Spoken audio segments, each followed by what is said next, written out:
Yes, ഇപ്പോൾ കോഴിക്കോട് മാമിയുടെ തിരോധാന കേസിൽ മാമിയുടെ ബന്ധുക്കൾ സംസാരിക്കുന്നു. 2023 ആഗസ്റ്റ് 21 മാമി മിസ്സാകുന്നത്. 22 തലക്കുളത്തൂർ മാമിയുടെ ഫോണിൽ ലൊക്കേറ്റ് ചെയ്തിരുന്നു. അപ്പം ആ വീക്കിൽ നമുക്ക് കിട്ടിയ അപ്ഡേറ്റ് അല്ലാതെ അതിനുശേഷം ഒരു വർഷം കഴിഞ്ഞിട്ടും നമുക്ക് കൂടുതലായിട്ട് ഒരു വിവരവും പോലീസിന്റെ അടുത്തുനിന്ന് കിട്ടാൻ കഴിഞ്ഞിട്ടില്ല. അതുകൊണ്ട് തന്നെ നമ്മൾ ഈ കേസ് അന്വേഷണം ശരിയായ രീതിയിലല്ല പോകുന്നത് എന്ന് മനസ്സിലാക്കിക്കൊണ്ട് തന്നെ കുടുംബവും ആക്ഷൻ കമ്മിറ്റി മുന്നിട്ട് നിന്നുകൊണ്ട് ഈ കേസ് CBIക്ക് കൈമാറണമെന്ന് പറഞ്ഞുകൊണ്ട് മുഖ്യമന്ത്രിക്കും പിന്നെ DGP, ADGP, കമ്മീഷണർ ഓഫീസ് എല്ലാ മേഖലകളിലും നമ്മൾ പരാതി കൊടുത്തിരുന്നു. അപ്പം ഇന്നായിട്ട് മലപ്പുറം SP-യുടെ ഒരു ഓർഡർ പോയിട്ടുണ്ടെന്നാണ് പറയുന്നത്. CBIക്ക് കേസ് കൈമാറണം എന്ന് മലപ്പുറം SP ഓർഡർ ഇട്ടിട്ടുണ്ട്. അപ്പോൾ അത്രയാണ് നമ്മൾ ഇന്ന് കേട്ട ഒരു വാർത്ത. പിന്നെ 24 ന്യൂസിൽ ഇന്ന് കാണാൻ കഴിഞ്ഞു, കേസ് ഒരു പ്രത്യേക വഴിത്തിരിവിൽ എത്തി നിൽക്കുന്ന സമയത്താണ് CBIക്ക് കേസ് കൈമാറാൻ വേണ്ടി കൊണ്ട് മലപ്പുറം SP ഉത്തരവിട്ടതെന്ന് കണ്ടു. ശരിയല്ല. കാരണം മാമി മിസ്സായി ആദ്യത്തെ മാസത്തിൽ തന്നെ നമുക്കറിയാൻ കഴിഞ്ഞിട്ടുണ്ട്. തലക്കുളത്തൂര് ഒരു വീട് ലൊക്കേറ്റ് ചെയ്തുകൊണ്ട് ഒരു വീടും ആ പരിസരത്ത് 1, 2, 3 ഫോൺ നമ്പേഴ്സും അതെ ലൊക്കേറ്റ് ചെയ്തിരുന്നു എന്നും ആ ലൊക്കേഷൻ നോക്കിയിട്ട് അവർ അന്വേഷണം നടത്തുന്നു എന്നുള്ള ആദ്യത്തെ മാസത്തിൽ തന്നെ, സെപ്റ്റംബർ മാസത്തിൽ തന്നെ നമുക്ക് കിട്ടിയൊരു ന്യൂസാണ്. അതിന്റെ അപ്പുറത്തേക്ക് 11 മാസം കഴിഞ്ഞപ്പോൾ അത് കഴിഞ്ഞിട്ട് മാമി മിസ്സായിട്ട് 1 മാസമായി, 11 മാസം കഴിഞ്ഞു ഈ തലക്കുളത്തൂര് ഈ ഒരു വീട് ലൊക്കേറ്റ് ചെയ്തുകൊണ്ട് മാമി അവിടെ ഉണ്ടായിരുന്നു എന്നുള്ളൊരു അറിയിപ്പ് അല്ലെങ്കിൽ ഒരു ടവർ ഡംപ് നോക്കിയിട്ടാവാം അങ്ങനെ ഒരു ഇൻഫർമേഷൻ നമുക്ക് നേരത്തെ തന്നിരുന്നു. അതൊരു പുതിയ അറിവല്ല എന്നുള്ളത് പ്രത്യേകം ഓർമ്മിപ്പിക്കാൻ ഞാൻ ആഗ്രഹിക്കുകയാണ്.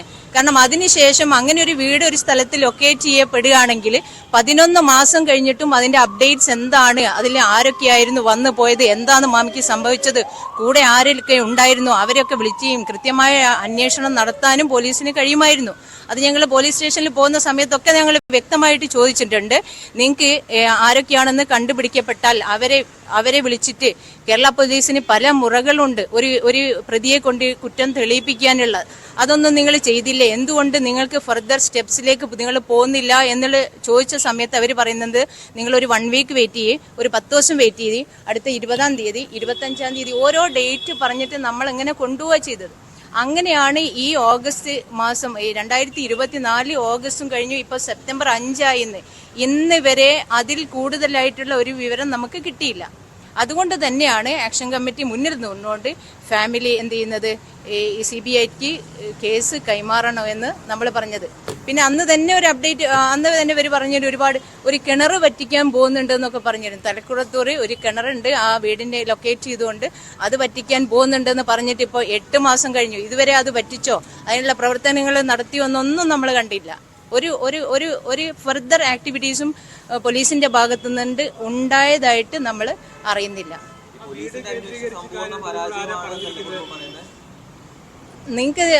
നിങ്ങൾക്ക് ചിന്തിച്ചാൽ മനസ്സിലാവുമല്ലോ. കോഴിക്കോട് ഇതാ ഈ CD ടവറിന്റെ ഈ മുന്നിന്നാണ് ഇക്കാക്ക 21-ാം തീയതി രാവിലെ ഓഗസ്റ്റ് 21 രാവിലെ വൈകുന്നേരം 7:30 കൂടിയിട്ട് ഇവിടെ നിന്നാണ് അദ്ദേഹം പോകുന്നത്. നിങ്ങൾക്ക് നോക്കിയാൽ അറിയാം ഈ ബേബി മെമ്മോറിയൽ ഇവിടെ ഉണ്ട്. അപ്പൊ ഈ ബേബി മെമ്മോറിയൽ ഹോസ്പിറ്റലിന്റെ അടുത്ത് എത്ര CCTVകളുണ്ട്, ഇവിടുന്ന് തലക്കുളത്തൂര് പോകുന്നത് വരെയുള്ള എത്ര ക്യാമറ കണ്ണുകൾ ഉണ്ടായിരുന്നു, അതിൽ നിന്ന് ഏതെങ്കിലും ഇക്കാക്കയുടെ ഒരു ദൃശ്യം പോലും പോലീസിന് എടുക്കാൻ പറ്റിയിട്ടില്ല. അപ്പോൾ ഒരു പരാജയമാണോ അല്ലയോ എന്നുള്ളത് നിങ്ങൾക്ക് തന്നെ ആലോചിച്ചാൽ അറിയാം. ശരിക്കും ആദ്യത്തെ അന്വേഷണ സംഘം പറഞ്ഞിരുന്നു, ഞങ്ങൾ പുറമെ വെച്ചിട്ടാണ് ഇത് കേട്ടത്, മാമിയുടെ സുഹൃത്തുക്കളിൽ വെച്ചിട്ടാണ് ഇങ്ങനെ ഒരു വീടുണ്ട് എന്നുള്ളതും ഇങ്ങനെ കുറച്ചു പേരെ ലൊക്കേറ്റ് ചെയ്യുന്നുണ്ട് എന്നുള്ളതും നമ്മൾ കേൾക്കുന്നത്. ഇത് ശരിയാണോ എന്ന് ഞങ്ങൾ പോലീസ് സ്റ്റേഷനിൽ പോയ സമയത്ത് നടക്കാവ് ആദ്യത്തെ ഉണ്ടായിരുന്ന CIയോട് തന്നെ നമ്മൾ ചോദിച്ചിട്ടുണ്ടായിരുന്നു. ശരിയാണ്, അങ്ങനെ ഒരു വീട് ലൊക്കേറ്റ് ചെയ്യപ്പെട്ടിട്ടുണ്ടെന്ന് പറഞ്ഞ് വീണ്ടും CI ഇലക്ഷൻ പ്രമാണിച്ച് എന്ത് ചെയ്തു, CI അവിടുന്ന് മാറിയിട്ടുണ്ടായിരുന്നു. രണ്ടാമതൊരു CI വന്നു. അവരോട് ഞങ്ങൾ ചോദിച്ചു, നിങ്ങളുടെ വീടും കുറച്ച് നമ്പേഴ്സും ലൊക്കേറ്റ് ചെയ്യപ്പെടുന്നുണ്ടല്ലോ, അതിൽ നിങ്ങൾ എന്തെങ്കിലും ക്വസ്റ്റ്യൻ ചെയ്തോ, കൂടുതൽ എന്തെങ്കിലും ഇൻഫർമേഷൻസ് ഉണ്ടോ എന്ന് ചോദിച്ചിട്ട് ഞങ്ങൾ അന്വേഷിക്കുകയാണ്.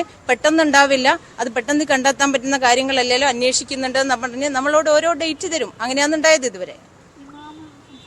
ഇമാം ഇവിടെ ഉണ്ട്. ലാസ്റ്റിലായിട്ട് മാമിയെ കണ്ട 21-ാം തീയതി മാമിയെ കണ്ട മഗ്‌രിബിന്റെ സമയത്ത് കണ്ട ഇമാം ഇവിടെ ഉണ്ട്. തീർച്ചയായിട്ടും നിങ്ങൾ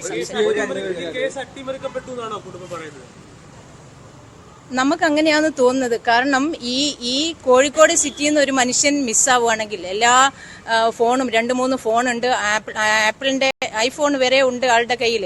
അപ്പൊ അങ്ങനെ ഒരു ആള് പിറ്റേന്ന് തന്നെ തലക്കുളത്തിൽ ഉണ്ടായിരുന്നു എന്ന് പോലീസിന് മനസ്സിലാക്കണമല്ലോ. അപ്പം ഇത്രയും ഒന്നും കിട്ടിയില്ലെങ്കിൽ നമ്മൾ അങ്ങനെയല്ലേ വിചാരിക്കുന്നത്, എന്തോ ഇതിന്റെ പിറകിലുണ്ടാവാം, അതുകൊണ്ടായിരിക്കും.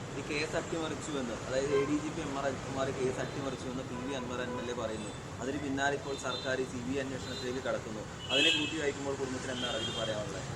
അപ്പൊ ശരിക്കും അൻവർ MLA വെളിപ്പെടുത്തൽ ഞങ്ങൾക്ക് ഒരു ഷോക്കിംഗ് ആയിരുന്നു. കാരണം ഇങ്ങനെ ഉന്നതതല കേരളത്തിലെ ലോ ആൻഡ് ഓർഡർ കൈകാര്യം ചെയ്യുന്ന ഉദ്യോഗസ്ഥന്റെ മേലിൽ ഒരു ഭരണകക്ഷി MLA തന്നെ ആരോപിക്കുന്ന സമയത്ത് നമുക്ക് സാധാരണക്കാർക്ക് ശരിക്കും ആശങ്കയുണ്ടാവും. കാരണം ഇപ്പം മാമിയുടെ കേസ് അന്വേഷിക്കുന്ന SIT രൂപീകരിച്ചത് ADGP അജിത് കുമാർ സാറിന്റെ പ്രത്യേക നേതൃത്വത്തിലാണ്. അപ്പം നമ്മൾ സ്വാഭാവികമായിട്ടും സാറ് അപ്പോയിന്റ് ചെയ്യുന്ന ആ ടീം നമുക്ക് വിശ്വാസം ഉണ്ടോ ഇല്ലയോ എന്നുള്ളത് നമുക്ക് വിശ്വാസത കുറയുമല്ലോ. ശരിക്കും ഒരു ഭരണകക്ഷി MLA തന്നെ പറയുന്ന സമയത്ത് അതിലെ വിശ്വാസത തീർച്ചയായിട്ടും കുറയും. കോഴിക്കോട് മാമി തിരോധാന കേസുമായി ബന്ധപ്പെട്ട് പ്രതികരിക്കുകയായിരുന്നു കുടുംബം. പോലീസ് അന്വേഷണത്തിന് വീഴ്ച പറ്റി, കേസ് അട്ടിമറിക്കാനുള്ള സാഹചര്യവും ഉണ്ടായിരുന്നു തുടങ്ങിയ ഗുരുതര ആരോപണങ്ങളാണ് കുടുംബം ഉന്നയിച്ചത്. വളരെ വേഗം മറ്റു വാർത്തകളിലേക്ക് എത്താം ഇടവേളയ്ക്ക് ശേഷം.